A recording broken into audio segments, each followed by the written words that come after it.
You're listening to the School Leadership Reimagined podcast, episode 108. How do builders like us make a dramatic difference in the lives of our students in spite of all the obstacles we face? How do you keep your vision for your school from being held hostage by resistant teachers, uncooperative parents, ridiculous district policies, or a lack of time, money, or resources? If you're facing those challenges right now, here's where you'll find the answers, strategies, and actionable tips you need to overcome any obstacle you face. You don't have to wait to make a difference in the lives of the people you serve. You can turn your school into a success story right now with the people and resources you already have. Let's get started.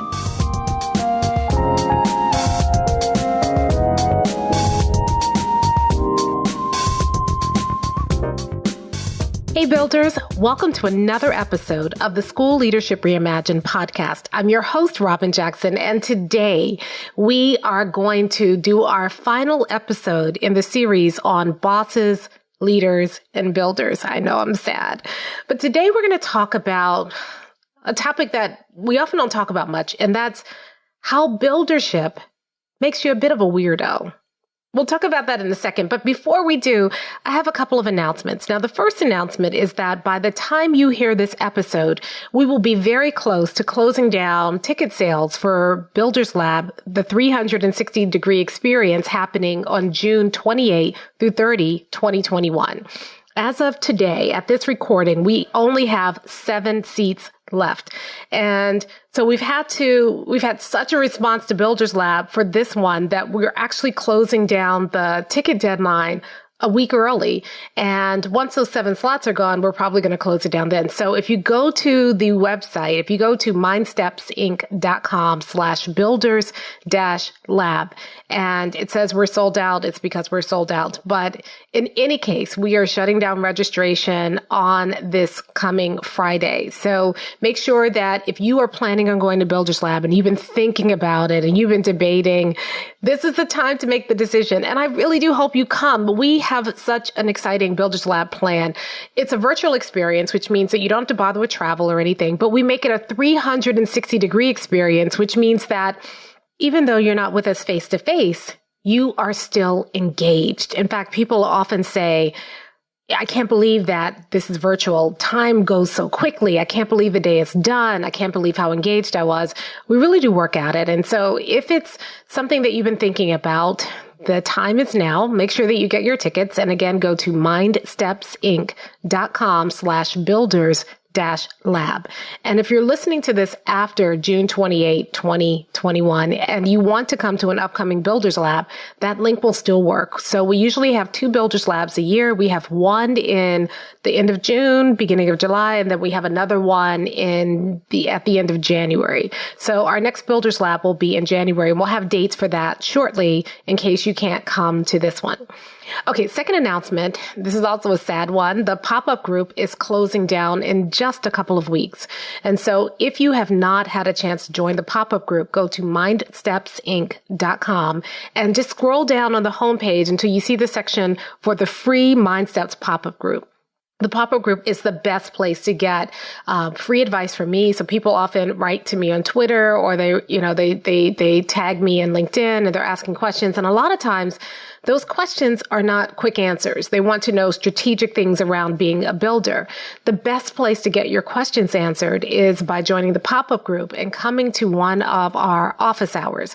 Office hours are a time when you can come in and you can ask me anything, and you get free advice. And so you can talk about a specific challenge in your school. In our last office hours, we talked a lot about people who are transitioning to new jobs in administration and how to handle the politics of that, or how to get your vision, get people to buy into your vision that you have for your school for the year. And so they're very actionable, very intimate times where you come in, and when it's your turn, we're all about you and helping you solve some of your biggest challenges challenges.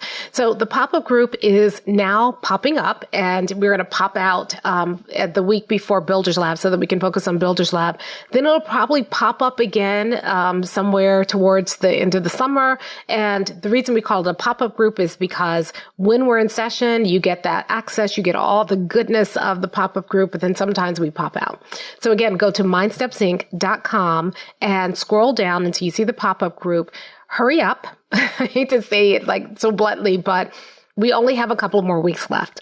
And in fact, we only have a couple more weeks left for this podcast season. So this episode, we're going to wrap up the Bosses, Leaders, Builders series. And then next episode, we're going to do our annual summer reading list with non-education books that I believe all educators should be reading. I'll be honest, this one was a little tough to assemble and it's a little eclectic, but we'll talk more about that next time when I share with you our summer reading list.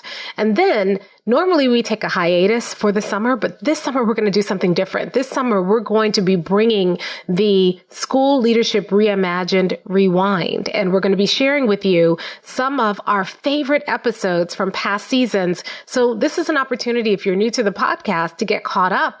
And even if you're a podcast veteran, some of these, we've had 108 episodes so far. So some of the episodes are 2 or 3 years old. They're still good, but you may have forgotten them. So we're going to be pulling some things that are timely, but that may be earlier in some of the seasons before. So we'll, stay tuned. We're going to tell you more about that next time. And then we're going to start the summer rewind, starting the second week in June. Okay. I think that's enough for announcements. So let's get down to brass tacks and talk about how being a builder makes you a bit of a weirdo. And I don't know that I realized how much of a weirdo being a builder makes you become until we were having a discussion recently inside of Buildership University. And some of the builders there were talking about some of the things that were frustrating them. And a lot of their frustrations were they could see the light. It's almost like they saw inside of the matrix.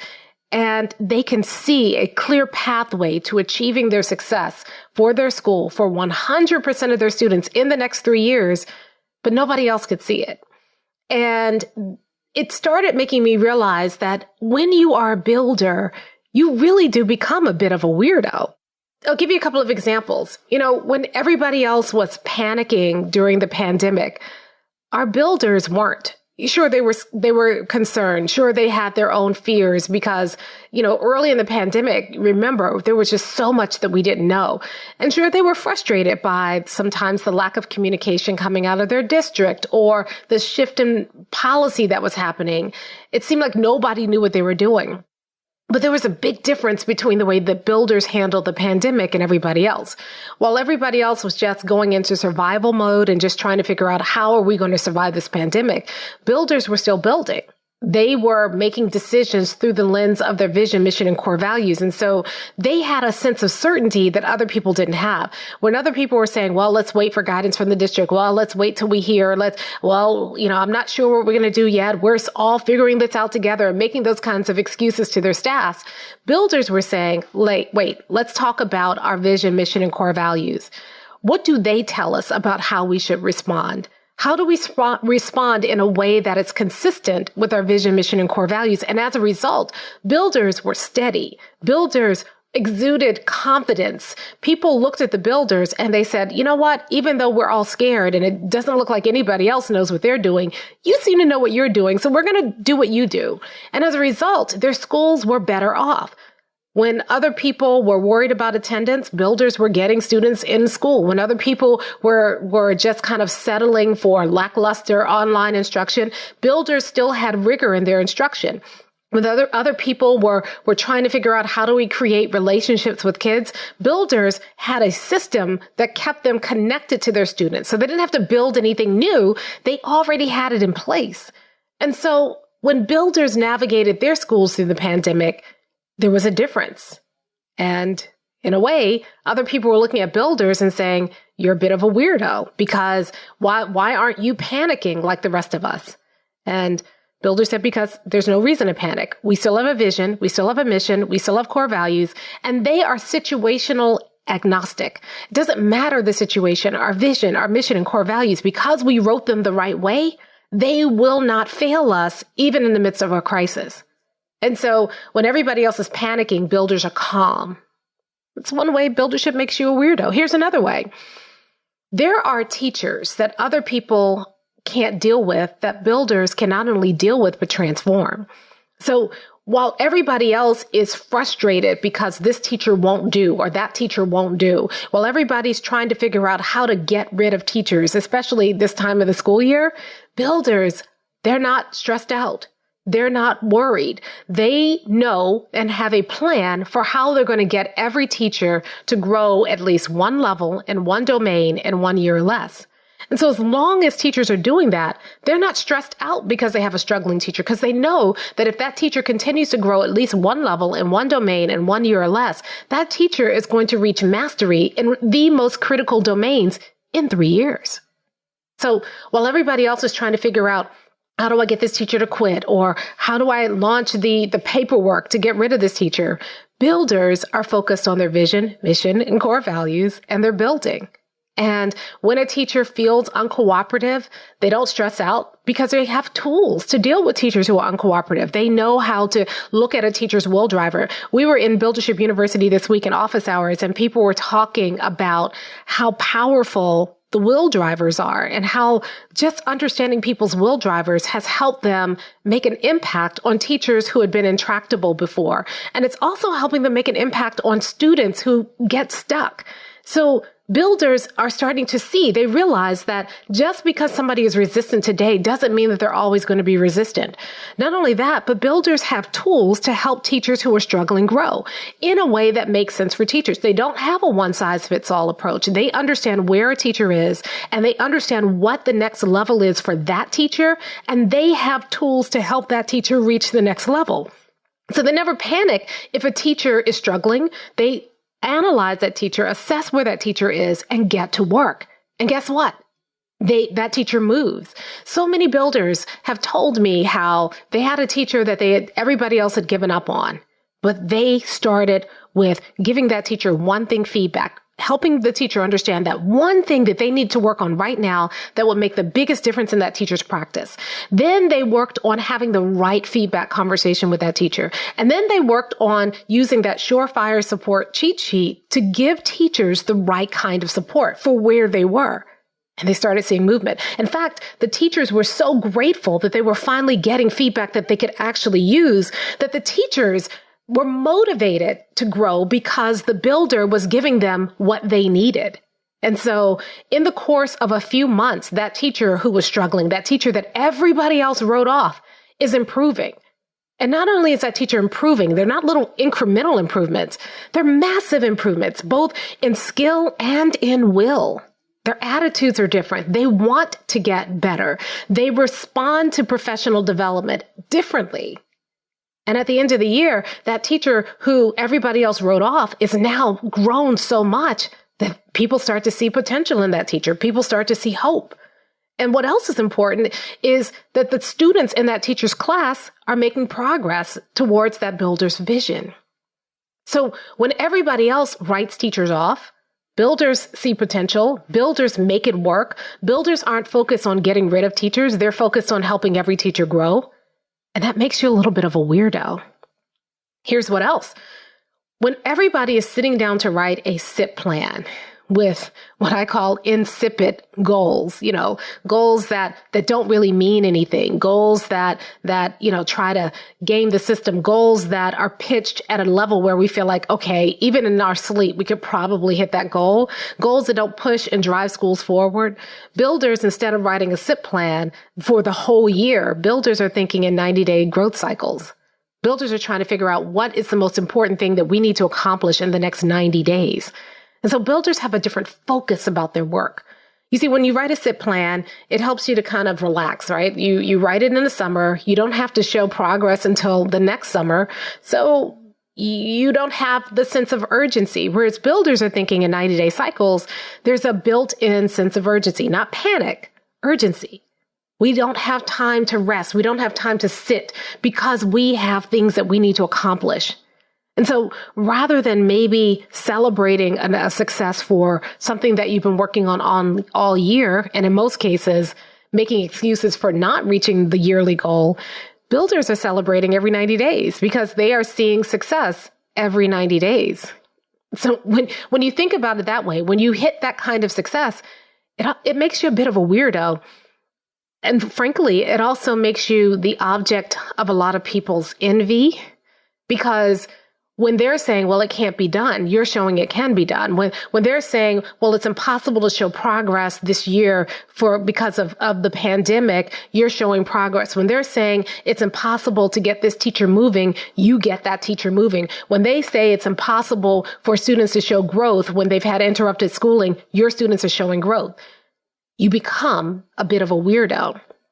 And people start to think that, well, maybe you saw success when they couldn't see success because there's something magical about you. Maybe this is something unique to your personality or unique to your school, and they try to explain it away. But after you keep showing success after success after success, they can't explain it away because you're proving that it is possible. And that makes you a bit of a weirdo. Here's one more way that being a builder makes you a bit of a weirdo. When you are a builder, you look at professional development differently.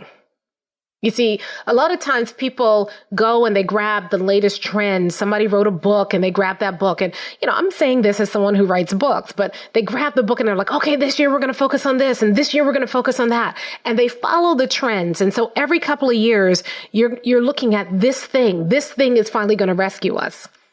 But when you're a builder, you don't think that way. Your professional development always gets sifted through the lens of your vision, mission, and core values. And so when you sit in a training, you're not just sitting there hoping that this new strategy will improve your school or fuming because the training feels useless. As a builder, you find something to use in every single training because you have focus. You are looking at everything through the lens of your vision, mission, and core values. We were in Buildership University talking about this in office hours a couple of weeks ago. Someone inside was talking about how frustrated she was that the district delivered training seemed to be useless. It was taking her away from what she really wanted to do for her school. And I encouraged her to go into that training with the builder's mindset. You see, I have been in some awful trainings. In fact, my team will tell you I am a terrible, terrible participant in a lot of PD. Why? Because I can listen to the training in the first 5 minutes. I know whether or not it's going to be something that's going to be engrossing and useful. And it used to be that I would check out after that. But now what I do is I'm listening to the training. I'm listening to those ideas, and I'm listening to even the negative stuff, the stuff that I dislike, and it's sparking ideas. And I always bring a notebook to training because I'm always thinking about how do I take this and build from it. You see, builders, when you become a builder, everything is buildership material. Everything can be used to build your school if you look for it. So when builders sit in training, everyone else is saying, oh, this is awful. I can't believe this is such a terrible training. But the builder's busy scribbling in the notebook because you know that time is giving you time to think. It's giving you time to build, and everything can become material for what you're building. Again, when you're a builder, you're a bit of a weirdo. And here's the challenge about being a weirdo. Because everybody else has swallowed the conventional accepted wisdom wholesale, even though it's not serving them. People get trained in a certain way and they believe that's the key to success. And so that's the training they follow blindly without ever interrogating that training, without ever questioning whether or not there could be something better. And as a result, they accept lackluster performance and call it success. Oh, we grew 5% this year. Whoa, we grew 10% this year. When builders are regularly showing significant growth above 5 and 10% incremental gains. Most people are satisfied with the status quo. They don't really want transformation because transformation is, frankly, too much work. What they really want is a better version of their current reality, a slightly better version of their current reality. The number of people who think that 100% for success for every child isn't possible is appalling to me, because then I'm wondering, why are you in education if you don't believe that every child can be successful? If you don't believe that you can create conditions for success for every child, what are you doing? But people have been so conditioned to accept failure. And that's all it is. It's failure. Anything less than 100%, you're failing some kids. People have been so conditioned to accept some degree of failure as the best they can do. And so when you come bopping in with this buildership mindset that we're going to have 100% success, that all of our children are going to be successful, people look at you and they think you're a weirdo. And once you start putting up those numbers and once you start showing that it is possible, they may also resent you because you're showing them that they are accepting failure. The excuses that they make for that for why they haven't been successful, you, by your very presence, by the successes that you are showing that those excuses are no longer valid. And now people have to step up because as a builder, you begin to set the standard. And so for those of you who are starting this buildership journey, I want to know that buildership should come with a warning, because when you become a builder, you become a bit of a weirdo. You're different than everybody else. And sometimes that can be a little lonely. Sometimes you're the only person in your school or your district who sees things differently. And there may be people who tell you that what you believe and what you are attempting to achieve in your school is impossible. People who may tell you that the ideas that you have about how you can help every teacher grow one level in one domain in 1 year less is naive. People who tell you that setting a goal for 100% is a fool's errand, and it's going to make people look at you, and now you got to be accountable to that 100%, and there's no way you're ever going to achieve that. And if you're not careful, if you begin to listen to those other people, you're going to start to feel like you're the weirdo. You're the one, you're the odd person out. But I want to encourage you that while those people are telling you no, and it can't be done, and it's not possible, and you shouldn't even dream that, there is a growing tribe of builders who are making it happen. If you're out there by yourself, you don't have to be. Just by listening to this podcast every week, you realize that there are people out there who think like you, who believe in children the way that you do, and who are committed to doing the right work the right way. Not working yourself to death, not putting more hours in than you need to, but actually putting systems in place so that you don't have to work as hard as you're probably working right now, and yet you see better results. I want you to know that there are a tribe of people out there who are posting success stories. One of the things that I'm doing this week, as a matter of fact, is I'm recording a new set of success stories with builders who are making it work. We're going to debut it at Builders Lab in a couple of weeks, and then we're going to keep it inside of Buildership University so that other people, when they join Buildership University, they can see this archive of success stories and feel encouraged. So, yeah, being a builder is wonderful. But you need to know that becoming a builder is going to make you a bit of a weirdo. And I want you to know that's okay. Because if believing in 100% of your students, if believing that you can build a school that actually serves every single child, if believing that you can build a place where the adults come and they stay committed to a common vision, mission, and set of core values, and they actually get better at their jobs, if believing that makes you a weirdo, then be a weirdo. Because the alternative is to continue to blindly go along, work hard, and show pitiful results. The alternative is to continue to stay in a school system that says that they believe in 100% of their students, but doesn't ever show that they believe it in terms of the goals that they set or the strategies that they use. The alternative to being a weirdo is accepting some degree of failure and not working towards complete success, but working towards being just a little less ineffective than you are today.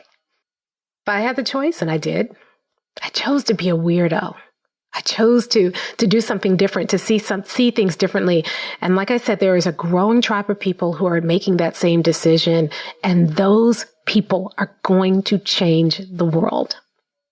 All season long, I've been talking about the difference between being a boss, a leader, and a builder. And I'm hoping by now you can see how much better it is being a builder. So go ahead, choose to be a weirdo.